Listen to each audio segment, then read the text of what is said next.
Assalamualaikum warahmatullahi wabarakatuh. Berjumpa lagi bersama saya Intan Siti Nur dengan NIM 857368617. Saya mahasiswi Universitas Terbuka Samud Al-Mahira Sagarankan. Praktikum ini dibuat untuk memenuhi salah satu tugas praktikum IPA di SD dengan dosen pengampu Bapak Dedi Kusmardana SPD MNPT. Kali ini saya akan melakukan kegiatan praktikum dengan judul percobaan pengelompokan bahan makanan.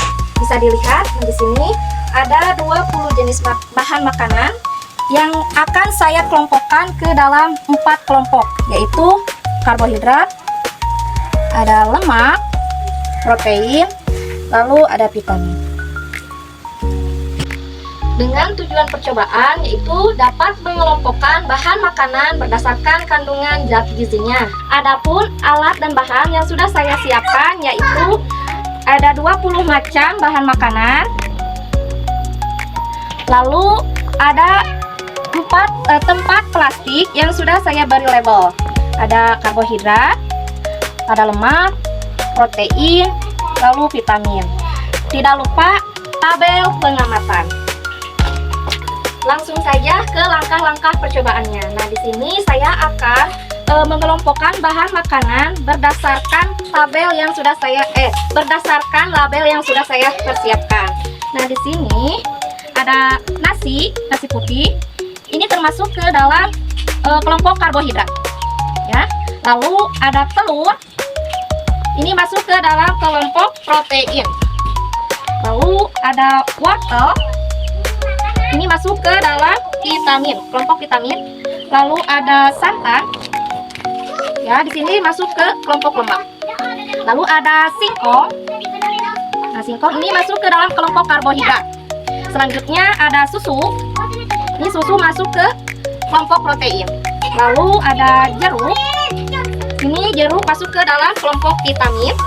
Selanjutnya minyak goreng. Ini masuk ke dalam kelompok lemak. Lalu ada jagung. Jagung masuk ke dalam kelompok karbohidrat. Selanjutnya ada kacang panjang. Nah, ini masuk ke dalam kelompok protein. Lalu selanjutnya ada pakcoy. Ini masuk ke dalam kelompok vitamin. Selanjutnya ada margarin. Ini masuk ke dalam kelompok lemak. Lalu ada kentang. Masuk ke dalam kelompok karbohidrat. Lalu ada toge. Nah, ini toge masuk ke dalam kelompok protein. Ya, selanjutnya ada mentimun. Ini masuk ke dalam kelompok vitamin. Lalu kemiri. Ini termasuk ke dalam kelompok lemak. Selanjutnya ada biskuit. Ini masuk ke dalam kelompok karbohidrat. Lalu ada tempe. Ini masuk ke dalam kelompok protein. Lalu tepung terigu ini masuk ke dalam kelompok karbohidrat. Nah, dan terakhir ada kol. Ini masuk ke dalam kelompok vitamin. Nah, inilah bahan-bahan makanan yang sudah saya kelompokkan ke dalam 4 kelompok.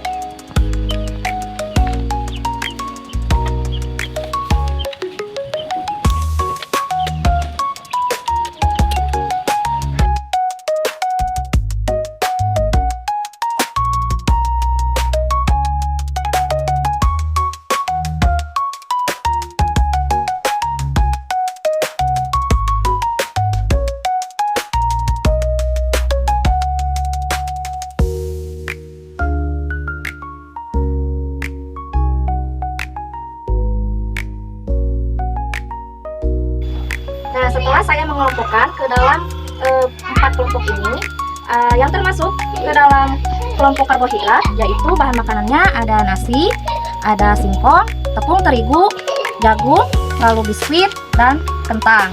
Nah, selanjutnya yang termasuk ke dalam kelompok lemak, yaitu ada margarin, ada bubuk santan, ada minyak goreng, lalu kemiri.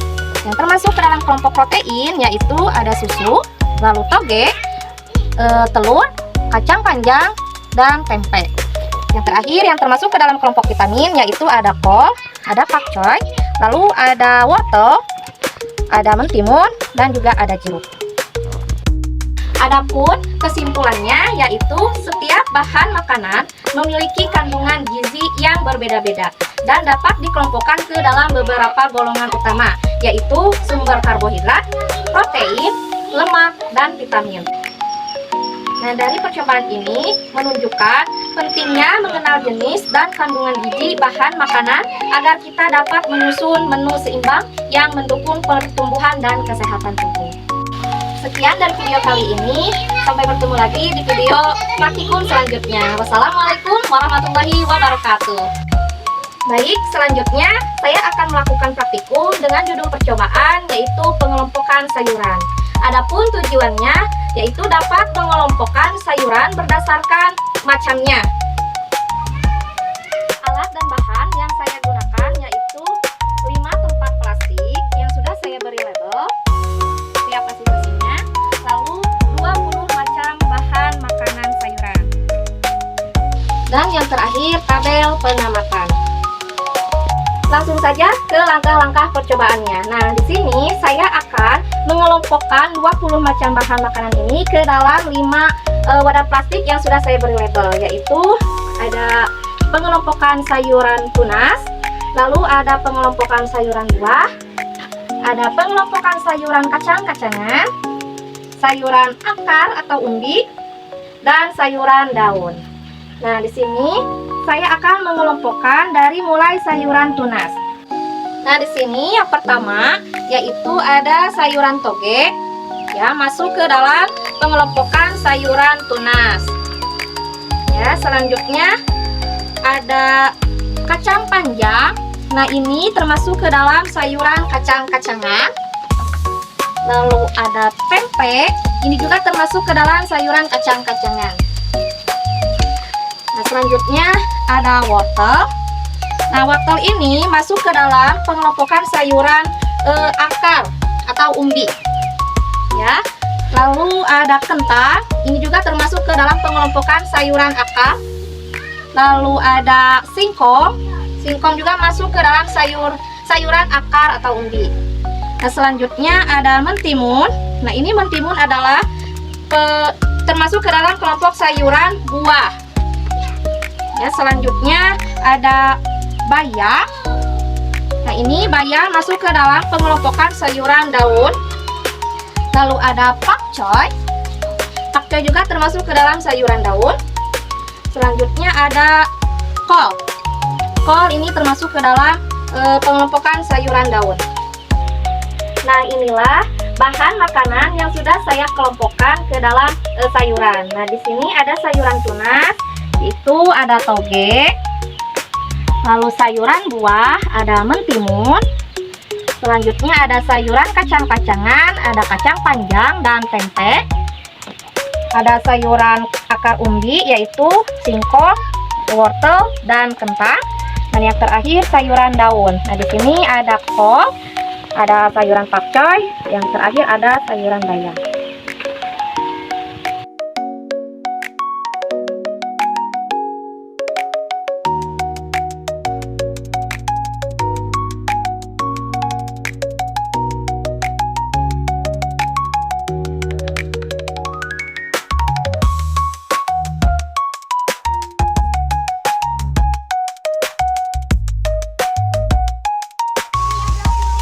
Nah, dari percobaan kali ini dapat saya simpulkan yaitu setiap jenis sayuran memiliki bagian tanaman yang dimanfaatkan dan menjadi dasar pengelompokannya.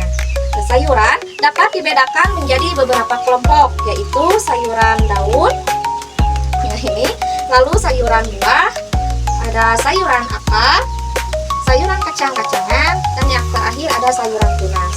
Nah, selain itu, sayuran memiliki keragaman jenis berdasarkan bagian tanaman yang dikonsumsi.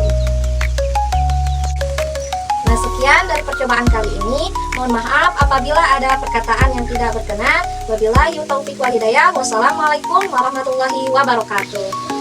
Kali ini saya akan melakukan kegiatan praktikum dengan judul percobaan, yaitu membuat menu makanan berdasarkan 4 sehat 5 sempurna. Dengan tujuan percobaannya membuat menu makanan dari bahan makanan sederhana sesuai dengan slogan 4 sehat 5 sempurna.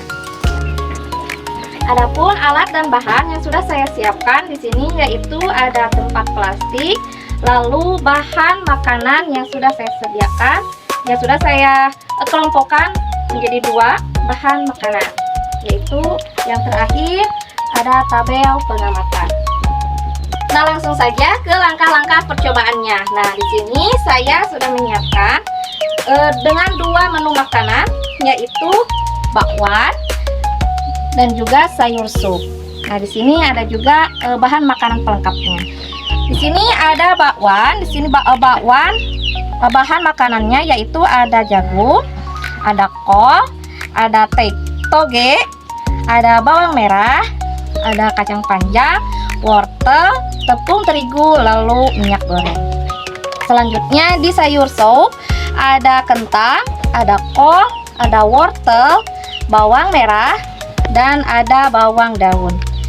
Bahan selanjutnya yaitu sebagai pelengkap 4 sehat 5 sempurna. Di sini ada susu, ada telur, dan juga ada jeruk.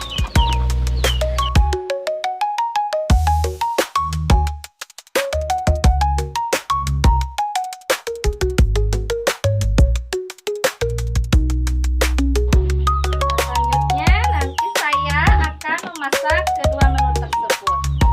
Tunggu beberapa saat kemudian ya. Nah, di sini saya terlebih dahulu memotong kacang panjang dengan sangat kecil-kecil. Lalu saya mengiris jagung manis dan langsung saya masukkan ke adonan bakwannya. Bisa dilihat ya teman-teman. Nah, setelah jagung dan kacang panjangnya dimasukkan, saya aduk-aduk, lalu saya akan menggorengnya di minyak panas. Bisa dilihat ya. Nah, lalu kita diamkan hingga warnanya berubah coklat keemasan.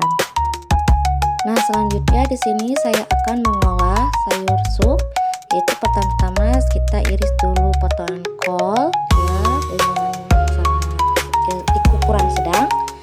Lalu di sini saya kupas kentang. Hati-hati nanti pisaunya kena tangan. Lalu saya potong-potong kentang. Nah, setelah bahan-bahannya sudah terpotong, lalu kita masukkan ke dalam wadah panci. Nah, seperti ini. Nah, inilah hasil olahan bahan makanan yang sudah saya buat. Di sini ada sayur sop, ada bakwan, lalu ada telur rebus, ada buah jeruk, dan untuk pelengkapnya yaitu ada susu. Nah, di dalam sayur sup terdapat wortel, kol, bawang merah, lalu bawang daun. Selanjutnya yaitu di dalam olahan bakwan terdapat jagung, kol, kacang panjang, wortel, terigu, toge, minyak goreng, lalu bawang merah. Nah, untuk pelengkapnya yaitu ada telur rebus, lalu ada jeruk, dan yang terakhir ada susu. Nah, dari hasil percobaan kali ini dapat disimpulkan yaitu bahwa makanan 4 sehat 5 sempurna terdiri dari atas 4 kelompok utama, yaitu 1. Makanan pokok sebagai sumber karbohidrat. Di dalamnya contohnya jagung dan terigu pada olahan bakwan. Lalu ada kentang pada olahan sup. Nah, yang kedua, lauk pauk sebagai sumber protein. Contohnya yaitu telur, toge, juga kacang panjang. Selanjutnya yaitu ada sayur-sayuran sebagai sumber vitamin dan mineral. Contohnya seperti wortel dan kol. Lalu selanjutnya buah-buahan sebagai sumber vitamin, mineral, dan serat. Contohnya seperti buah jeruk. Sedangkan unsur kelima yang menyempurnakan adalah susu, yang berfungsi melengkapi kebutuhan gizi tubuh kita. Ya, sekian dari video kali ini. Terima kasih atas perhatiannya. Mohon maaf apabila ada kesalahan. Wabillahi taufiq wal hidayah. Wassalamualaikum warahmatullahi wabarakatuh. Bye bye. Ketemu lagi di video berikutnya ya.